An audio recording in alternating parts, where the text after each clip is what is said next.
esprits des eaux, vous savez pourquoi est-ce qu'à partir du royaume marin, on fabrique certains objets?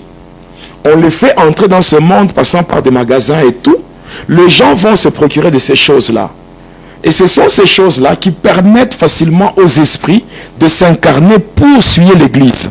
Donc ce sont des ports d'entrée. Mais comment? Lorsqu'on condamne ces choses, lorsqu'on condamne ces choses, on dit il faut que la femme soit dépouillée, qu'elle s'habille d'une manière décente, qu'elle évite de tresses, voilà, de perles et toutes ces choses. Parce que c'est là la luxure. Vous voyez, luxure, il y a dans le domaine de cosmétiques, tout ça, de l'habillement. Ça, c'est le monde de ténèbres passant par le royaume marin. Aujourd'hui, nous avons des gens, des personnes qui ont des faux cheveux, des cheveux en fibre, tout ça.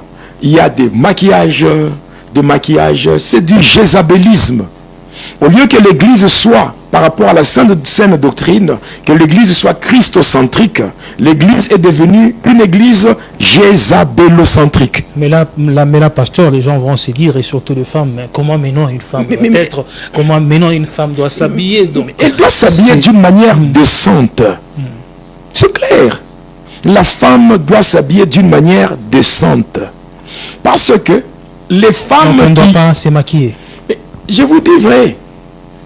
Non, elle doit être toute naturelle. La femme doit prendre soin de son corps. Ouais. Lorsqu'on dit, on dit que non, Dieu voit le cœur, il ne voit pas le corps. Maintenant, 1 Corinthiens 6, 19 dit quoi? Ne savez-vous pas que votre esprit, et votre corps est le temple du Saint-Esprit. C'est-à-dire que votre corps, c'est la demeure du Saint-Esprit qui doit habiter en vous. Est-ce qu'un corps non dépouillé peut être la demeure du Saint-Esprit? Vous voyez aujourd'hui le jézabélisme, vous voyez des femmes avec des ongles plaqués, des ongles qui font que comme elles se présentent comme des vampires. Mais il faut quand même appeler le chat par son nom. C'est ça. Nous sommes les enfants de Dieu, nous sommes des sentinelles. Nous devons parler de la vérité. Vous voyez une personne avec des ongles là, plaqués, qui sont vraiment des ongles longs. Après, maquillage exagéré là-bas, des boucles d'oreilles. Avec le make-up. Voilà, avec toutes ces choses-là. Et puis, elle est en train de prophétiser. Mais ça, c'est quoi ça? L'esprit de Python dans l'église. L'esprit de Python dans l'église. Maintenant, ces esprits-là qui viennent et qui s'incarnent, les esprits des eaux, les sirènes des eaux, s'incarnent dans ces femmes-là, surtout dans le milieu de gospel là-bas. Hein? Dans le milieu là de choristes, de chantres. Regardez vous-même les scandales, vous allez comprendre. Donc, il y a des femmes qui entrent dans les églises. Mais le fait que tu as mis ces choses, quand ces esprits-là, envoyés, les esprits séducteurs, envoyés dans l'église, te trouvent avec ces choses qui leur appartiennent. Ce sont des objets familiers. Je ne parle pas des objets familiaux, je dis des objets familiers. C'est-à-dire des choses qui leur appartiennent. Quand tu as sur toi quelque chose qui appartient au diable, même si tu pries comme tu veux, le diable ne va pas te quitter parce que tu as quelque chose qui lui appartient. Voilà pourquoi lorsqu'on parle sur le dépouillement, c'est pour que même quand les esprits séducteurs, les esprits de sirène, tout viennent, que ces esprits-là ne puissent pas déranger. Parce que là, lorsque vous avez parlé du dépouillement, il y a peut-être certaines personnes qui pensent que, peut-être lorsqu'ils mènent une bonne vie, peut-être ils pensent que c'est sur le plan comportemental. Non. Mais même les objets peuvent vraiment... Vous avez lu que tout votre être, esprit, âme et corps soit gardé irrépréhensible. Ouais. Parce que même votre corps peut montrer déjà votre habillement. Montre déjà que vous craignez Dieu. Et vous allez voir des histoires, des habits, des accoutrements moulants, des habits moulants, des habits, des habits, je dis des habits provocateurs, n'est-ce pas?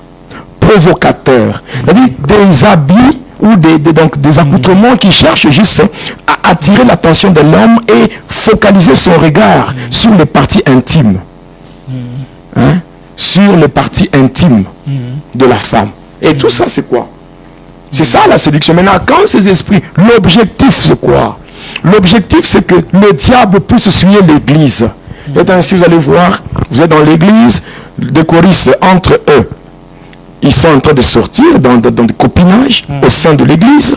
Le pasteur tombe en désordre. Il y a des pasteurs qui ne sont pas des satanistes. Mais à cause de la séduction, il sort avec des sœurs de l'église parce qu'il a été séduit. Il y a des frères à l'église, c'est compliqué. Séduction sur séduction. Donc vous voyez toutes ces choses-là. C'est la gloire de Satan. Oui. La gloire de Satan. Et c'est comme ça que l'église devient comme la jungle. Qui fait quoi? Donc les gens vont à l'église comme si on se rendait à une mutualité, à un club d'amis ou une association socio-culturelle. Une soirée dansante. Oh voilà, l'église devient comme un lieu où se fait le défilé de mode. Où les femmes se présentent comme des mannequins, comme des miss, je ne sais pas quoi. Et ces choses-là, ce n'est pas ça que Dieu veut. Et Jésus dit, lorsque vous verrez l'abomination de la désolation dont a parlé le prophète Daniel s'installer dans le lieu saint, que celui qui lit fasse attention. Et déjà, vous voyez des femmes, une femme qui monte Dieu de la chair, elle commence à prêcher tout en étant en pantalon. Et vous dites que non, ça c'est lié à la culture, c'est lié à la civilisation. C'est quelle civilisation? Lorsque nous venons à Jésus, nous abandonnons les choses que nous pratiquions dans le monde et nous nous conformons à la saine doctrine.